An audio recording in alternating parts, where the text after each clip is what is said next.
how lucky of me to have Dr. Bridge Bombi on of Centric Health. The news just came out today that the Bakersfield Heart Hospital, and Dr. Bombi served the chief medical officer, has been sold. Apparently the deal closed today. We'll talk to Dr. Bombi about that. Dr. Bombi, welcome back to the show. How are you, my friend? I'm well, Richard. How are you? Well, congratulations. This is a big deal. I assume this has been in the works for some time. Yes, Richard, we are extremely pleased and excited about this new association we have. So the hospital didn't really change hands from an operational standpoint because the physician ownership is unchanged. What has changed is the corporate structure. The current corporate owners sold their interest to a company called Surgery Partners. And Surgery Partners has a footprint in about 32 states. They have roughly a couple hundred healthcare facilities across the country. And in healthcare, Richard, unfortunately, standalone business is tough to carry because it's a very complex procedure. The regulations, the compliance, the HR, legal, it really requires a team support. It's a team sport. We struggled as a standalone hospital to recruit the best talent in different subsets. And when you replicate a structure that has to be answerable on the regulatory side, on the compliance side, on the legal side, and the HR challenges, it becomes very expensive to replicate everything in a standalone manner. So we're excited that we have a partner that is much better than us in terms of managing those issues, and that spares us the time to focus on what we really do, the clinical care. And from that perspective, we're extremely delighted. All our physicians, all our staff are extremely delighted that this is the right move for the community. This will alleviate the healthcare in Kern County. Okay, so you say this is a change primarily on the corporate level. That it sounds like you will attempt to have business as usual. So will all the physicians like you who are currently there, you will continue to operate out of BHH? Exactly. So nothing changes operationally. The only thing that we are focusing more intensely now going forward is patient care. So the patient care is going to be beneficiary, and every time we tweak patient care in one hospital in one part, it has a beautiful habit of disseminating and elevating across the board. So this change in corporate ownership is going to have a positive impact on healthcare in the community. Will there be any change in hospital management and the CEO on down? Is that something we should expect at some point? The current thought process is not. So I can't really make those I can't predict that corporate behavior going forward, but they are very doctor-friendly and facility-friendly. And they are not here to create disruption, so they would like to adopt. For now, there will be no change in personnel. The only change would be in having a backup, which is more robust, so that our CEO down, everybody else can function better. Okay. Well, that sounds good. Now, where is Surgery Partners based? Tennessee. In Tennessee, interesting. You say they have a couple hundred health care facilities in Nashville. Yeah. Okay, well that's nice. Now let's talk a little bit about Centric Health. Now, Centric Health is not part of the hospital. Centric Health is, of course, a whole network of doctors and medical offices. That's not involved in this at all? They're not. Centric Health is a totally different entity, which comprises about 70 to 80 healthcare providers.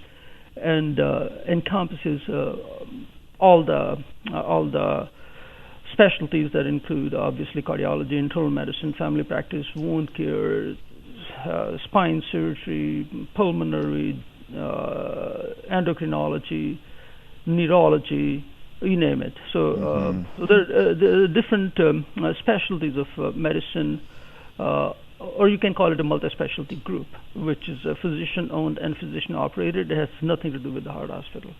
Okay. Now, would the same would that eventually be sold for the same reasons that it's hard to have a standalone group, not connected to a nationwide organization? So it's you go back to Yogi Berra. Of all the things, future is the hardest to predict. So one can never say no, but even if that happens down the line, 2, 5, 10 years from now, the focus will remain local. So the thing that Richard, I have resisted the most is a corporate culture that's based outside the community and has a template that's not relevant for a given community. So what we are trying to do is we stay relevant, even though as the heart hospital corporate ownership changes, the physician footprint is unchanged. So the culture of care will not change. It's a value added transition. It doesn't subtract anything from what we do. Yeah, you guys, I mean, I'm speaking as a layman here, Dr. Bombi. We're talking to Dr. Bridge Bombi. But I know that from my own personal physician, Dr. Raj Patel, is now part of the Centric Health Network. And as he explained to me when he became part of it, I said, well, Raj, why'd you do it? And he was torn between he wanted to practice. He wanted to practice medicine. He didn't want to be a businessman. And with all the regulations around it, I think he felt a huge relief that he was joining a quality organization and would allow him to pursue his passion. And I always wonder about that with you doctors, because you know, money aside, your passion and your commitment to your profession is job number one. And running a business, and particularly a big one like the Heart Hospital or even Centric Health, is a whole nother skill set, is it not? It is absolutely so, because practice isn't what it used to be. With all the legal, HR, electronic medical records, IT, the complexities of billing, coding, collecting, to make the ends meet, with everything changing, it's a hugely complex business. So that's why it's important to extricate physicians from the burdens of day-to-day administration and let them focus their energies on what they're supposed to do best, which is clinical care. Yeah, right. Well, that's big news. Anyway, congratulations. I don't know how long had this thing been in the works? For a while? It's been for a year or so. Oh, it took that long. Isn't that interesting? Wow. Well, congratulations. I think it's a big deal. So, thank you very much. And I think it's good for the community. We're really excited and enthused that we made the right step for everybody involved. Patient first. Yeah, excellent. All right, let's freelance here a little bit, Dr. Bombi. We're going into Halloween. There's a lot of talk. I think we had our first. I saw on the news. You must be familiar with this. Do we have our first diagnosed case in the morning of in the country of somebody who has both the flu and COVID? I heard that somewhere. Yes, I read that yesterday. So a person, and that's not an impossibility. It's going to occur on a fairly common basis, because actually it may not be that uncommon at all, because when a person is susceptible to one and the other virus is around, the susceptibility only increases. Yes, the confluence of two viruses affecting the same individual won't be a rarity.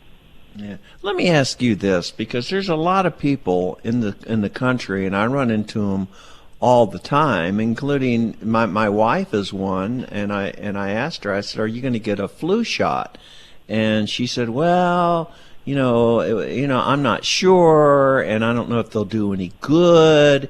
And you and I have talked extensively about even vaccines, that half of, fully 50% of American adults would be reluctant to even get the COVID vaccine. If somebody were going to come to you and said, "Should I get the flu shot?" I mean, what would you tell them? I'm a strong proponent of vaccination. Even when it's flawed, it still is an incremental step towards community immunity or herd immunity. The more people have immunity, less likely the other people will get the infection.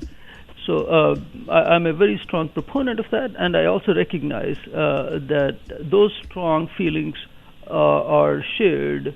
Not commonly, there are people on the other side who are equally or more vehemently opposed to vaccination.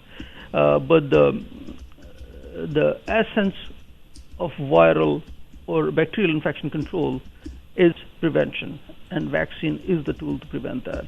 I take flu vaccine every year, and after I turned 60, I took pneumonia vaccination and also took shingles vaccination. So I strongly support that and endorse that.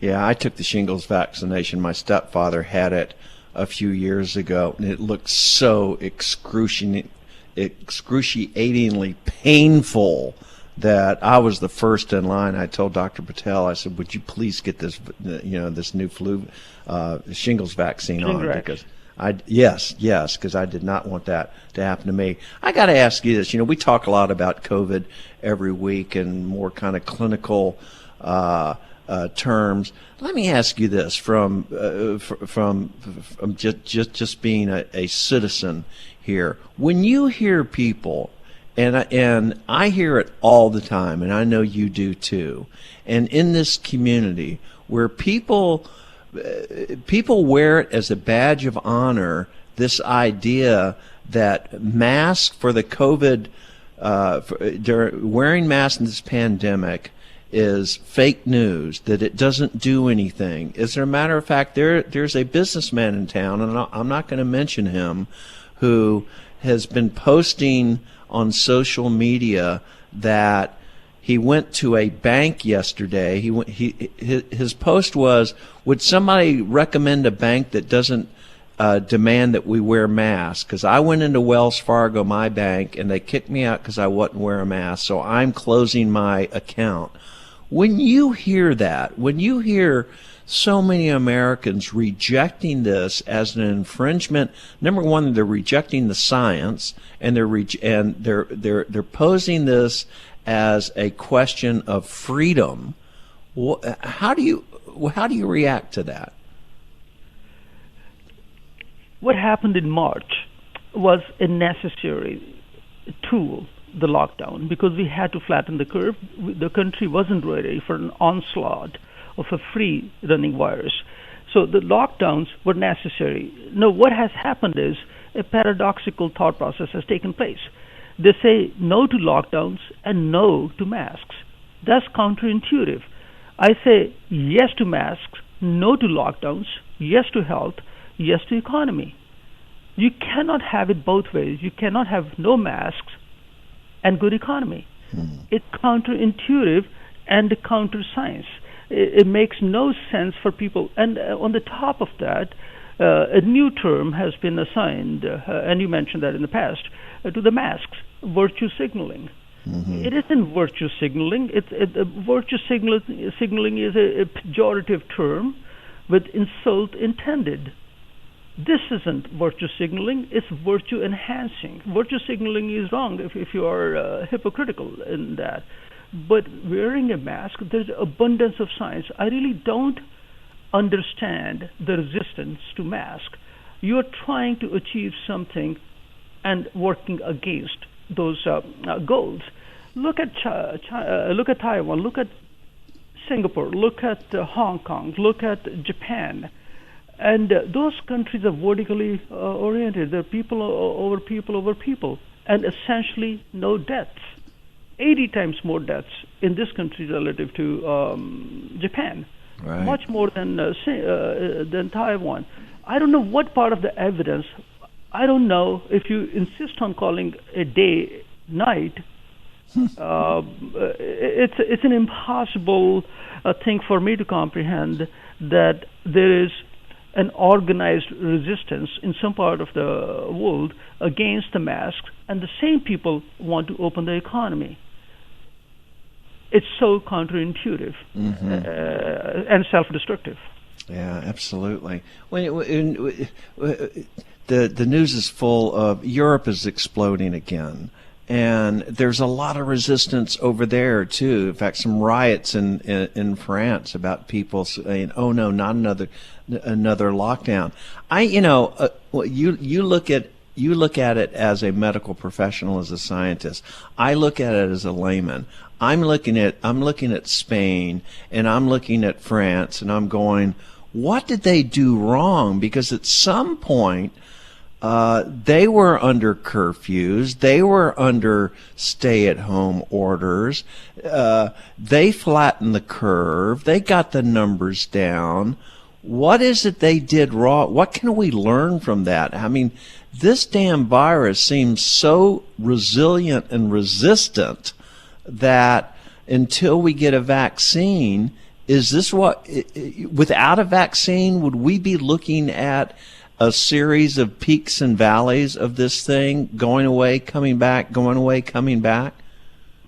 So what happened in Europe, I think we discussed this during the summer, and I was pretty clear about that. I said they're seeding the next epidemic because once you open up and you relax on the safety measures, the virus is going to jump from person to person. There isn't stopping it. You don't see it. There isn't a physical barrier you will create other than the safety measures, which people tend to be lackadaisical about. And that's exactly what happened. What also happened is that people who trivialize the severity of the virus have a pretty solid argument now, and that's a good thing, that the mortality associated with the virus has gone down. And that's for a variety of reasons. And one of the reasons I think, and this is speculative on my part because nobody has done any research on that, one of the reasons is people are practicing more safety measures than, let's say, in February and March. There's a greater adoption of the masks. And the masks lower the viral load by a factor of 10. So instead of getting infected and getting sick, a person just gets vaccination. So the mask is a poor man's vaccination. So it's a beautiful thing to wear masks. So please, people, pay attention. The second thing that happened is with the segmentation, the elderly got the message, people with disease got message. So they're trying to isolate themselves much better. And in my practice, Richard, I think more than 95% of the people who are exposed, who are vulnerable, are taking very good care of themselves. Then we learned about the clusters and super spreading events, which really seed bad infections. We're backing off on that. The therapeutics have improved substantially. And then we have outpatient care, which are focusing on early diagnosis. So we're catching the disease earlier and doing a little more with it. Then the hospital care has improved. So all those factors have decreased the mortality associated with the virus. But then people use that success to fail the mission. They say, oh, the lethality has gotten down, so open it up. There's no reason to wear masks. So it's just so, the argument is so upside down and disturbing. That is so fascinating. I know exactly what you're talking about. Okay, well, we're out of time. It's 2:26. We're going to have to go here first. Congratulations on the sale of Bakersfield Heart Hospital. It's good to know that it sounds like as a patient, you're not going to notice it's going to be a seamless transition. Thank you, sir, and thank you for your time once again as we head into this Halloween weekend. Thank you, sir. Have a good weekend. And it's going to be the blue moon, so it's a special Halloween. The blue moon. There you go. Loving it. Dr. Bridge Bombay, everybody. Thank you, sir. We'll talk to you next week. News Talk 96.1 and AM 1180 KERN.